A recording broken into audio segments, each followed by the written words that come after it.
नमस्कार दोस्तों, नमो नमः। मैं हूं मुकेश दीवान और मित्रों, आज इस क्लास में मैं आपको बताने वाला हूं कि जो रीट पात्रता परीक्षा है उसमें भाषा प्रथम जब आप रखते हैं संस्कृत को, रीट पात्रता परीक्षा में जब आप भाषा प्रथम किसे रखते हैं, संस्कृत को, तो उसका सिलेबस क्या है मित्रों। सिलेबस पे विशेष ध्यान रखना होगा। तो आइए मित्रों, मैं हूं मुकेश दीवान और अब बताने जा रहा हूं आपको सिलेबस क्या है रीट पात्रता परीक्षा भाषा प्रथम में। तो मित्रों सिलेबस देखिएगा, याद रखिएगा लेवल फर्स्ट और लेवल सेकंड, यानी कि छोटी सी नहीं बड़ी बात है ये कि आप यदि कक्षा 5 तक यानी कि BSTC वाले हो तो भी यदि रीट पात्रता में भाषा प्रथम रखते हैं, और यदि आपने B.Ed कर रखी है और आप यदि पात्रता परीक्षा में संस्कृत प्रथम भाषा प्रथम रखते हैं संस्कृत, तो उसका सिलेबस क्या है। तो मित्रों एक तो ध्यान रखिएगा, वहां लिखा होगा खंड सेकंड और भाषा प्रथम लिखा होगा, यह भी ध्यान रखना होगा मित्रों। प्रश्न 30 आएंगे और अंक भी 30 ही होंगे। तो मित्रों पहला जो मेरे यहां पर है उस पे जाएं और देखें तो क्या आता है उसका नतीजा, उसका परिणाम। तो मित्रों यहां देखिएगा, एकम अपठितम गद्यांशम आधारीकृत्य निम्नलिखित व्याकरण संबंधित प्रश्न। आइए मित्रों क्या कहा, यह पहला जो टॉपिक है उसमें क्या कहा कि एक अपठित गद्यांश होगा भाषा प्रथम में, आधारीकृत्य निम्नलिखित व्याकरण से संबंधित प्रश्न होंगे। तो मित्रों ये व्याकरण से संबंधित प्रश्न होते तो 5 ही हैं। जी हां, पहले टॉपिक से होते गद्य में 5 ही हैं, लेकिन 5 में जो टॉपिक दे रखे हैं वो 11 दे रखे हैं मित्रों, और इन 11 में से किसी भी प्रकार का प्रश्न बना सकता है परीक्षक। हो सकता है एग्जामिनर उस गद्यांश से किसी शब्द रूप का बनाए, धातु रूप का, कारक का, या विभक्ति से संबंधित, या उपसर्ग से संबंधित, प्रत्यय से संबंधित, संधि, समास, सर्वनाम, विशेषण और एक और है अव्यय प्रश्न। ये 11 जो हैं टॉपिक हैं, ये इस गद्यांश में से आपसे 5 प्रश्न पूछेगा परीक्षक, ये ध्यान रखिएगा। तो यहां पर जो गद्यांश है अर्थात एक स्टोरी जो दी गई है उसमें से शब्द रूप का भी पूछ सकता है, 5 प्रश्न बनाने उसको, शब्द रूप का हो सकता है, धातु रूप का हो सकता है, कारक का हो सकता है, या फिर विभक्ति के, या उपसर्ग का, या प्रत्यय का, संधि का, समास का, सर्वनाम शब्दों का, या फिर विशेषण का, या अव्यय का। इस तरह से मित्रों प्रथम टॉपिक में जो रीट पात्रता भाषा प्रथम में ये 5 प्रश्न इन 11 टॉपिक में से बनाएगा। अब आती है मित्रों दूसरा प्रश्न, एक दिया जाएगा आपको, क्या दिया जाएगा, पहला भी गद्यांश था, दूसरा भी गद्यांश ही होगा। प्रथम अपठित गद्यांशम राजस्थानस्य इतिहासम कलाम संस्कृतिम चाधारीकृत्य निम्नलिखित बिंदु संबंधितः प्रश्न। यहां पे आ जाइएगा, क्या कहा क्या समझना है मित्रों। एक तो अपठित गद्यांश होगा, यानी कि वैसा गद्यांश जो आपने पढ़ा है कभी, और कभी तो पढ़ा है लेकिन वो अब आपको आपके सिलेबस में दिया गया है, अपठित, पहले से नहीं पढ़ा हुआ। और मित्रों इसमें से जो किस पर प्रश्न बनाएगा, नंबर 1 ध्यान रखिएगा, रेखांकित पदेशु क्रियापद चयन। यहां रेखांकित जो दे रखा होगा, क्रियापद दे रखा होगा, उसका चयन करने का कार्य होगा, इस पर आधारित। वचन, एक वचन, द्विवचन, बहुवचन से संबंधित प्रश्न होंगे इसमें। लकार से संबंधित प्रश्न होंगे, लिंग से संबंधित प्रश्न होंगे, संधि से संबंधित प्रश्न होंगे, 5 ही प्रश्न यहां बनेंगे। समास से संबंधित या फिर विशेष्य से संबंधित, विशेषण से संबंधित या फिर विलोम शब्दों का वह प्रश्न बनाएगा। मित्रों, ये दूसरा वो टॉपिक है रीट पात्रता परीक्षा का। भाषा यदि प्रथम आप रखते हैं तो वह पहला भी गद्यांश रखेगा और दूसरा भी गद्यांश ही देगा, कोई श्लोक नहीं देने वाला, चाहे लेवल आप फर्स्ट के दे रहे हो चाहे लेवल सेकंड में दे रहे हो। और मित्रों, टॉपिक यही रहेंगे।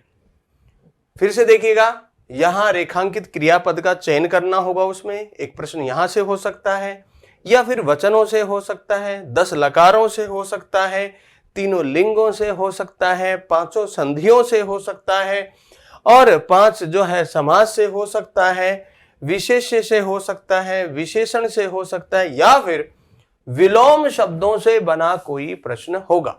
और इन 9 टॉपिकों में से 5 टॉपिक पर प्रश्न पूछेगा परीक्षक। क्लियर हो गया? अब आगे बढ़ जाओ। तीसरा जो टॉपिक एग्जामिनर ने दिया है वो दिया है मित्रों लकार परिवर्तन प्रश्न। लकार परिवर्तन वो किसमें बनवाएगा? वो लट लकार में, लंग लकार में, लिट लकार में और विधि लिंग लकार, केवल 4 ही लकारों में बनवाएगा। ध्यान रखना कौन सा लकार गायब है यहां, ये विशेष रूप से ध्यान रखना होगा। कौन से लकार में वो आपसे नहीं बनवाने वाला है, वो भविष्यत काल में है। क्या भविष्यत काल? बिल्कुल है। वो लोट लकार में, आज्ञा अर्थ में, इसमें नहीं बनवाएगा। भाषा प्रथम में लोट लकार आज्ञा अर्थ में नहीं बनवाएगा क्योंकि लकार परिवर्तन प्रश्न कहा है। सेंटेंस देगा एग्जामिनर और फिर उसमें जो क्रियापद है उसको किस में बदलवा देगा।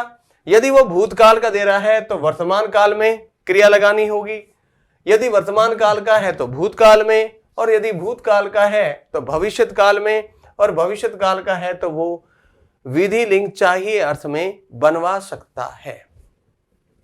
मित्रों, संख्या ज्ञान माहेश्वरी सूत्र से संबंधित प्रश्न होंगे। मित्रों, यहां ध्यान रखने की बड़ी जबरदस्त का है कि वह समय ज्ञान नहीं पूछेगा। भाषा प्रथम में चाहे लेवल फर्स्ट का हो चाहे सेकंड का हो स्टूडेंट, वह समय से संबंधित नहीं पूछेगा क्योंकि वह संख्या ज्ञान से पूछेगा। ध्यान रखना होगा इसे। 5वां जो टॉपिक दिया है उसमें वह एक तो संस्कृत का अनुवाद, एक वाक्य देगा हिंदी में, उसका संस्कृत में अनुवाद करना है। वाच्य परिवर्तन, मित्रों यहां ध्यान रखना होगा, वाच्य परिवर्तन का जो भी प्रश्न देगा वो लट लकार में ही परिवर्तन वाला देगा और किसी लकार में परिवर्तन नहीं करवाएगा। एग्जामिनर स्वयं लिख चुका है सिलेबस में क्या है। अशुद्धि संशोधन, एक संस्कृत का वाक्य देगा जिसमें या तो विभक्ति की वजह से या क्रिया की वजह से या कर्ता की वजह से अशुद्धि है, उसे शुद्ध करवाएगा 4 ऑप्शंस में। संस्कृत सुक्तय, यहां ध्यान रखिएगा, सुक्तय का मतलब यहां सुक्तियां हैं, सुक्त नहीं है। सुक्तियां का मतलब होता है हिंदी में जैसे लोकोक्ति और मुहावरे होते हैं, वैसे ही परीक्षक यहां पर आपसे सुक्तियां पूछेगा कि ये किस ग्रंथ से है। ये हमारे पास 5 टॉपिक होने के बाद, यानी इन 5 टॉपिकों से कितने प्रश्न बन चुके होंगे? 15 प्रश्न बना चुका होगा परीक्षक। अब आ जाओ बात यहां पर, क्या सब शिक्षण जो विधियां हैं 15 प्रश्न अब बनाने हैं। 15 प्रश्न एग्जामिनर के यहां से बनते हैं, 15 प्रश्न व्याकरण के बन गए और यहां 15 ही अंक होंगे। ठीक है। और अब यहां देखो संस्कृत भाषा की शिक्षण विधियां, पहला टॉपिक ये होगा कि संस्कृत भाषा में जो शिक्षण विधियां हैं, किस पाठ्यक्रम में, गद्य में है तो कौन सी विधियां हैं, पद्य में है तो कौन सी हैं, व्याकरण में है तो कौन सी होंगी, और अनुवाद में है तो कौन सी होंगी, रचना में है तो कौन सी होंगी, और उच्चारण में है, शिक्षण में है तो कौन सी विधियां कहां काम करेंगी, यहां से प्रश्न एग्जामिनर बनाएगा। दूसरा है संस्कृत भाषा शिक्षण सिद्धांत। याद रखिएगा, एग्जामिनर शिक्षण सूत्र नहीं पूछेगा। एग्जामिनर साफ कह दिया है वह शिक्षण सूत्र पूछेगा, ऐसा नहीं। एग्जामिनर कहा है शिक्षण सिद्धांत पूछेगा, सूत्र नहीं पूछेगा। शिक्षण सूत्र नहीं पूछेगा, सिलेबस में साफ लिखा हुआ है। संस्कृत भाषा कौशल से विकास है तीसरा टॉपिक यहां पर जो दिया गया है, संस्कृत भाषा कौशल के विकास। ये संस्कृत कौशल का विकास कैसे होगा मित्रों? ये 4 टॉपिक, एक तो श्रवण कौशल, संभाषण, पठन और लेखन। ये 4 जो कौशल हैं, इनसे एग्जामिनर हर बार एक प्रश्न बनाता है। चौथा जो टॉपिक है उसमें संस्कृत अध्यापन से अधिगम सामग्री। जो तो चौथा टॉपिक दिया है उसमें क्या क्या प्रश्न दिए हैं उसने, कि संस्कृत अध्यापन यानी पढ़ाने की, सिखाने की सामग्रियां क्या हैं, पाठ्य पुस्तक क्या होती है, पाठ्य पुस्तक, और संप्रेषण के कौन कौन से साधन हैं, कॉम्बिनेशन। यहां पर संप्रेषण के साधन कौन कौन से हैं जिससे आप बालक को भाषा सिखा पाएंगे। और 5वां टॉपिक दिया है संस्कृत शिक्षण से मूल्यांकन संबंधित प्रश्न। संस्कृत शिक्षण के मूल्यांकन से संबंधित प्रश्न पूछे जाएंगे, जिसमें मौखिक प्रश्नों के प्रकार, लिखित प्रश्नों के प्रकार, सतत मूल्यांकन और उपचारात्मक शिक्षण से प्रश्न बनेंगे। कहा यह जो हमारे पास जो पत्र होगा, ये जो प्रश्न पत्र होगा, इसमें 15 प्रश्न जो शिक्षण विधि पर आधारित होते हैं अधिकतम। तो यहां ध्यान रखना होगा एक टॉपिक पे। अब कहा सिलेबस को हम डिवाइड एंड रूल कर दें। कैसे? कहा आपने भाषा प्रथम ली है, भाषा प्रथम ले ली है संस्कृत, और अब आपको इसे विभाजित करना है। कहा विभाजित करने के लिए प्रश्न संख्या कितनी है? प्रश्न है 30, और अंक भी कितने हैं? 30। हो गया। अब मैं इसका विभाजन कर रहा हूं। एक है व्याकरण, व्याकरण से भी छोड़ो, गद्य, एक है गद्यांश, दूसरा भी है गद्यांश, तीसरा टॉपिक जो बनाएगा परीक्षक वो है व्याकरण। व्याकरण के बाद परीक्षक का प्रश्न क्या है? शिक्षण विधियों में सबसे पहले शिक्षण विधि है, शिक्षण विधि, विधियां, शिक्षण सिद्धांत और मूल्यांकन। अब देखिएगा प्रश्न का विभाजन कैसे करता है एग्जामिनर। यहां गद्यांश से होंगे 5 प्रश्न, जी मित्रों, और यहां भी होंगे 5 प्रश्न, यहां होंगे 5 प्रश्न, और मित्रों शिक्षण विधियों से होंगे 8 प्रश्न। अर्वाचीन प्राचीन सारी मिलाकर के 8 प्रश्न होंगे इसी अकेले टॉपिक से। यहां से सिद्धांत के बाद में यदि हम बात करें तो हमारा जो प्रश्न है अगला, वो 2 प्रश्न न्यूनतम सिद्धांतों से बनाएगा। एग्जामिनर के अधिकतम 5 प्रश्न यहां होते हैं मूल्यांकन से। तो जरा सा हिसाब लगा लीजिएगा, यहां 8 प्रश्न होंगे, यहां 2 प्रश्न होंगे, और यहां 5 प्रश्न होंगे परीक्षक के।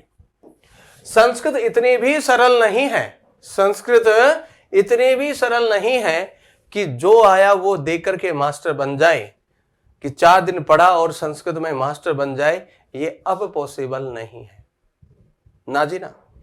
और याद रखिएगा मित्रों, मुकेश दीवान है तो मुमकिन है, क्योंकि उस बालक के जिसके संस्कृत नहीं आती है, जो लेना तो, क्योंकि अंग्रेजी तो बिल्कुल हाथ तंग है अंग्रेजी में बालक का हाथ तंग है, और संस्कृत में वो चाहता ये है कि उसे एक बार में ही सफलता मिल जाए। मैं ये तो नहीं कहूंगा कि 30 में से 30 अंक ले आओगे मेरे पढ़ाए हुए माध्यम से, मगर हां इतना जरूर कहूंगा कि आप 29 क्वेश्चन तक 29 क्वेश्चन उत्तर आप सही दे पाएंगे, क्योंकि हो सकता है एग्जामिनर का एक प्रश्न का उत्तर ही गलत क्यों ना हो। लेकिन याद रखिएगा, जब आप सिलेबस का, पाठ्यक्रम का विभाजन करके पढ़ते हैं तो याद रखिएगा सिलेक्शन होना स्वाभाविक है, स्वाभाविक है, यह आपको ध्यान रखना होगा। और इसीलिए यह था आपका किसका सिलेबस, किसका था ये, फिर से सुनिएगा। खंड सेकंड और भाषा प्रथम, और प्रथम कौन सी, संस्कृत। यदि आप लेते हैं लेवल कौन सा, चाहे लेवल आपका फर्स्ट हो या हो सेकंड, तो मित्रों ध्यान रखिएगा सिलेबस तो यूं ही चलेगा, आपके अनुसार नहीं चलेगा सिलेबस, और ना ही, क्योंकि यह सिलेबस तो चलेगा परीक्षक के अनुसार, परीक्षक जो देना चाहता है उसके अनुसार। तो सिलेबस को तैयार रखिएगा, और इसमें से परीक्षक प्रश्न बनाएगा वो भी तैयार रखिएगा।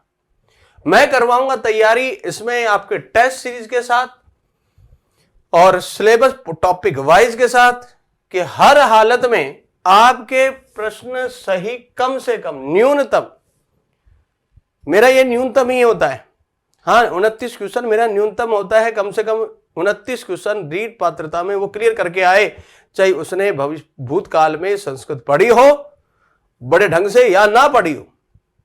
क्योंकि मेरा एक ही जुनून है, चयन आपका, मेरा एक ही लक्ष्य है, चयन आपका। और इसीलिए कुछ लोगों ने तो मुझे बाजीगर कहा है, किस चीज में, अंक नंबर लाने में बाजीगर। और ये मैं उन सभी को धन्यवाद देता हूं, क्योंकि मैं वही पढ़ाता हूं जो सिलेबस में है और वही दिखाता हूं जो पेपर में आए, बस इससे ज्यादा कुछ नहीं लिखाता। मेरा काम कितना जो है मैं वही करता हूं। तो ढेरों शुभकामनाओं के साथ मैं मुकेश दीवान, नमो नमः, नमस्कार, सिलेबस के साथ आ रहा हूं, टेस्ट सीरीज के भी साथ, और साथ में पूरा सिलेबस।